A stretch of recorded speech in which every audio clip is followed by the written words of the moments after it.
Llegamos hoy, amigo oyente, al Salmo 21. Y a este lo hemos titulado como un salmo mesiánico. No se llama así en la lista que dimos al principio y no es citado como refiriéndose a Cristo, pero no creemos que uno pueda leerlo sin llegar a juzgar que se refiere a él. Israel desde el mismo principio dijo que este salmo hablaba del Mesías y lo trataba de esa manera. Por ejemplo, Targón, que es una paráfrasis caldea del Antiguo Testamento, y el Talmud enseñan que el rey mencionado en este salmo es el Mesías.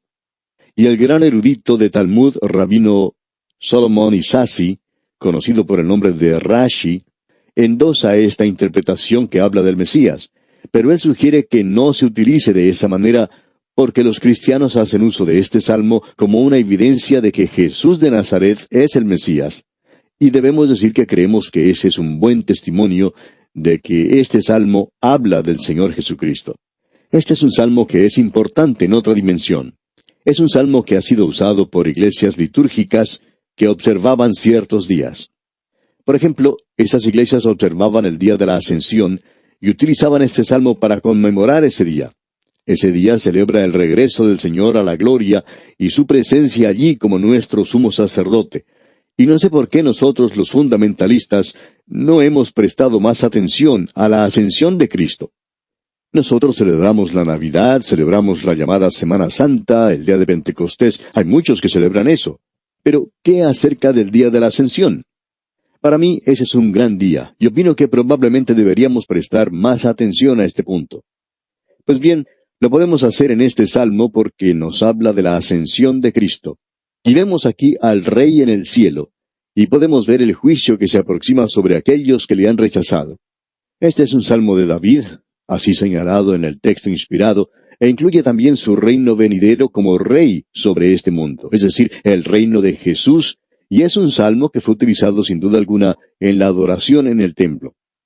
El erudito bíblico Perrone ha dicho que cada monarca judío era nada más que una débil interpretación del verdadero rey de Israel, y que toda la esperanza y la aspiración de los corazones devotos, aun cuando ellos puedan tener el objeto inmediato de veneración ante sí en el monarca reinante, ya sea el mismo David o alguno de sus hijos, aún esperaban verlo a él, quien sería el Señor de David, como también su hijo. Hasta aquí las palabras del erudito bíblico Perrone. De paso debemos decir que ese es un testimonio muy bueno. Notemos ahora lo que dice este Salmo 21. Comencemos con el versículo 1. El rey se alegra en tu poder, oh Jehová, y en tu salvación, cómo se goza. Este es un salmo que, honradamente hablando, podría referirse a David y se refiere a él, pero creemos que la interpretación primordial es referente al Señor Jesucristo. Como hemos notado, comienza diciendo este versículo 1, el rey se alegra en tu poder, oh Jehová, y en tu salvación, cómo se goza. Se dice del Señor allá en la Epístola a los Hebreos, capítulo 12, versículo 2, el cual, por el gozo puesto delante de él, sufrió la cruz, menospreciando el oprobio. Y él ascendió al cielo, y se sentó a la diestra del trono de Dios. Esto nos habla del gozo de nuestro Señor en habernos brindado la salvación, y él se regocija en el poder y la fortaleza que fue puesta sobre él, quien ha ascendido a los cielos. Y los ángeles y los principados son puestos bajo sujeción suya, y hoy él es capaz de salvar a todos aquellos que se acercan a Dios por medio de él. Este es un salmo maravilloso. Notemos ahora lo que dice aquí el versículo 2. Le has concedido el deseo de su corazón, y no le negaste la petición de sus labios. Su oración ha sido contestada, digamos de paso. Dice aquí, le has concedido el deseo de su corazón. El Señor Jesucristo dice, usted recordará en su oración intercesoria, cuando Él se dirigía a Dios, en su informe final, digamos, allá en el Evangelio según San Juan, capítulo 17, dice, glorifica a tu Hijo para que también tu Hijo te glorifique a ti. Esta oración, como todas las otras peticiones que el Señor Jesucristo hizo, han sido contestadas como podemos ver en esta oración. Esta es una oración de ascensión. Él está ahora a la diestra de Dios. Leamos este versículo 2 una vez más. Le has concedido el deseo de su corazón, y no le negaste la petición de sus labios. El Señor podía decir cuando estaba aquí en este mundo, como leemos allá en el Evangelio según San Juan, capítulo 17, versículo 24, Padre, aquellos que me has dado, quiero que donde yo estoy, también ellos estén conmigo, para que vean mi gloria que me has dado. Y eso será contestado algún día cuando vayamos a estar con Él. Él vino a este mundo para hacer posible eso, se nos dice aquí, y no le negaste la petición de sus labios. Sela. Esto es algo sobre lo cual usted debería meditar, pensar sobre lo que se ha dicho por algunos minutos. Sigamos adelante entonces en este salmo, y leamos a continuación los versículos 4 al 6. Vida te demandó y se la diste, largura de días eternamente y para siempre. Grande es su gloria en tu salvación, honra y majestad has puesto sobre él, porque lo has bendecido para siempre, lo llenaste de alegría con tu presencia. Él vino para darnos vida, amigo oyente. Él entregó su vida como pago por la nuestra, por la de muchos aquí. Y uno lo encuentra a Él en humildad y lo encuentra pidiendo una y otra vez en oración, y lo podemos ver en el jardín de Getsemaní. Y el salmista nuevamente dice algo en cuanto a esto allá en el Salmo 102, versículos 23 y 24. Dice, Él debilitó mi fuerza en el camino, acortó mis días. Dije, Dios mío, no me cortes en la mitad de mis días, por generación de generaciones son tus años. Usted se da cuenta, amigo oyente, que Él pide vida. Él murió en la flor de su edad, tenía solo 33 años de edad, y Él oraba, usted recuerda, pasa de mí esta copa.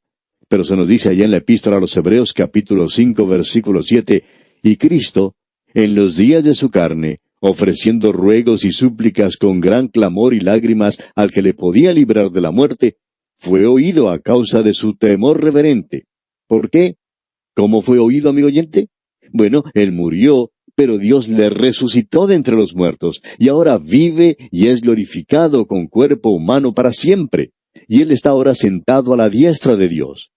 Grande es su gloria en tu salvación. Ah, la gloria que debería acumularse para Él, porque lo salvó a usted, amigo oyente, y me salvó a mí también. Ahora podemos leer en los versículos 7 y la primera parte del versículo 8 lo siguiente. Por cuanto el rey confía en Jehová, y en la misericordia del Altísimo, no será conmovido. Alcanzará tu mano a todos tus enemigos. Él no solo es el Dios de salvación, sino que a causa de su muerte en la cruz por los pecadores, hay quienes han llegado a ser sus enemigos. Él los conoce. Y ahora en el versículo 8 y la primera parte del versículo 9 leemos, alcanzará tu mano a todos tus enemigos, tu diestra alcanzará a los que te aborrecen. Los pondrás como horno de fuego en el tiempo de tu ira. ¿Usted no cree en el infierno? La Biblia lo enseña, amigo oyente, y usted por tanto está en desacuerdo con la Biblia. Cierto hombre se acercó a un pastor y dijo en una oportunidad, yo no creo en el infierno.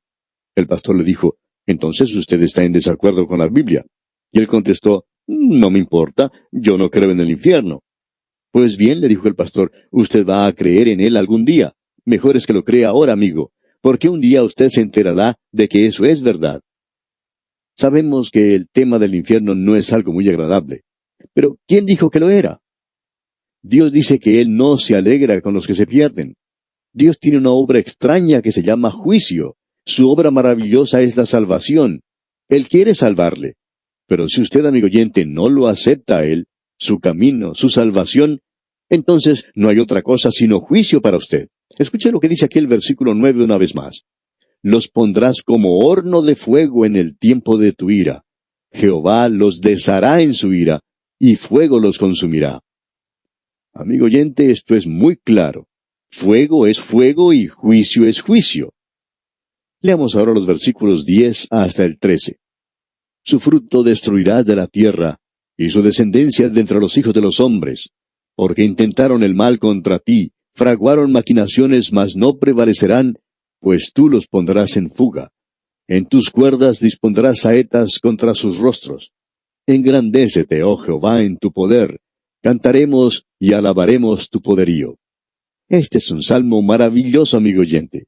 Vimos la cruz y el sufrimiento en este salmo, y Él lo hizo por el gozo que fue preparado ante Él, porque Él lo pudo salvar a usted, amigo oyente, y sus oraciones han sido contestadas. Ahora el Rey está en el cielo. Lo vemos a Él coronado de gloria y honor. Está en ese lugar a favor de su pueblo. Él está allí en un gozo indecible, y esperando su manifestación en la tierra. Permítanos presentarle hoy, amigo oyente, otro cuadro del Señor Jesucristo. Él fue un varón de dolores, experimentado en quebranto. Ahora alguien quizá diga, cada cuadro que veo de Cristo lo presenta como una persona muy seria. No creemos que esa sea la forma en que Él verdaderamente es, amigo oyente. En realidad no importa cuál es su apariencia física, no interesan los cuadros que de Él se han hecho, pero debemos decirle, amigo oyente, que Él está sentado a la diestra de Dios, y su corazón está lleno de gozo, y Él quiere comunicar ese gozo a todos, a usted y a mí. Amigo oyente, que usted y yo pudiéramos disfrutar de su presencia hoy. Sus enemigos conspiraron contra Él cuando Él estuvo aquí, y Él permitió que así lo hicieran. Y vemos aquí que sus enemigos conspiran contra Él. Ellos tratan de llegar a Él, y aun cuando Él está allá arriba hoy, en un gozo indecible, Él está esperando esa manifestación en gloria maravillosa. Ahora Él estuvo en este mundo y estaba confiando en Jehová, y sus enemigos conspiraban contra Él, trataron de destruirle, y como podemos ver en el libro de Apocalipsis capítulo 12, el dragón escarlata quería devorar al hijo de la mujer que estaba por dar a luz tan pronto éste naciera. El dragón es Satanás, y el niño era Cristo, la mujer era Israel. Pero el hijo, se nos dice, fue arrebatado para Dios y para su trono. Él estaba destinado a regir con vara de hierro a todas las naciones, y allí es donde está ahora. Usted puede darse cuenta que Satanás se quedó aquí abajo, en la debilidad de la humanidad.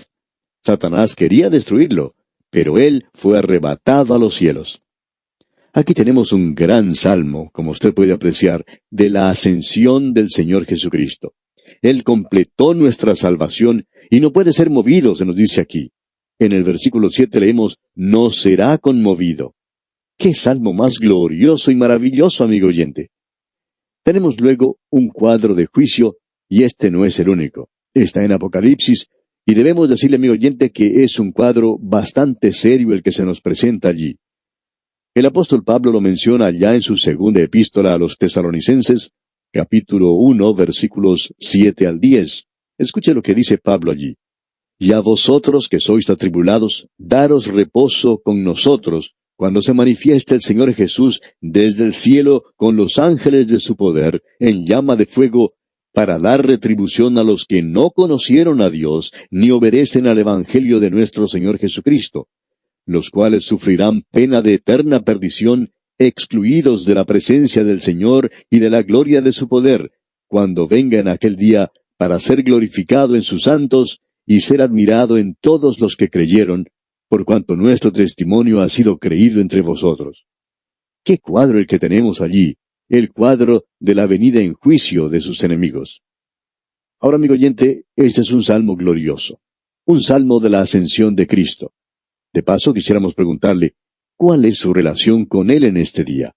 Si Él no es su Salvador, si usted no ha confiado en aquel que vino a este mundo a morir y que hoy está lleno de gloria porque trajo su salvación y la mía, ahora si usted le quiere dar la espalda, entonces el juicio vendrá. Este salmo de la ascensión aclara eso muy bien. Qué maravillosa la gracia gloriosa de Dios en Cristo y asimismo el juicio que vendrá. Esto nos lleva ahora al salmo más grande probablemente de esta sección. Y este es el Salmo 22. Personalmente lo consideramos como el más grande de todos. Cuando llegamos a este salmo, sentimos como si estuviéramos en un lugar sagrado. Es el Salmo de la Cruz. En el Salmo 1 tenemos un retrato de Cristo, su carácter, su vida y su práctica. Pero aquí tenemos la pasión de Cristo en profundidad. El Salmo 22 es como un rayo X que penetra hasta sus propios pensamientos. Vemos la angustia de su pasión y su alma se presenta completamente desnuda en este salmo. En los evangelios usted puede observar los hechos, los acontecimientos históricos de su muerte, y se relatan allí los sucesos que tuvieron lugar durante su crucifixión y su muerte. Así es como han sido colocados en el canon de las Escrituras. Pero amigo oyente, lo que él pensaba se da en detalle aquí, en este Salmo 22. Usted puede apreciar lo que pasaba por su corazón, por su alma, por su mente, cuando él estaba colgado en el madero, cuando uno lee este salmo. Por lo general, en las reuniones que tienen lugar en las iglesias el Viernes Santo, la mayoría de las veces se toma las 7 palabras que Cristo pronunció en la cruz, Y pensamos que han sido muchos los hombres que han hablado sobre estas palabras y han presentado sus pensamientos sobre ellas. Y siempre ha sido una bendición espiritual el poder escuchar a cada una de estas personas desarrollando este tema, y uno siempre se beneficia al escuchar esos pensamientos que nos traen tanta bendición. Al analizar este salmo aquí, usted quizá pueda pensar que estamos en una reunión de Viernes Santo, quizá un poco tarde o quizá temprano, pero vamos a apartarnos radicalmente y esperamos que note esto, porque vamos a tener que esperar hasta nuestro próximo programa para desarrollar todo esto. En lugar de estar contemplando la cruz y observándole a Él y escucharle desde abajo, en este salmo nosotros vamos a estar clavados en la cruz con Él. Vamos a observar la crucifixión de Cristo desde la misma cruz, de la misma manera en que Él la observó.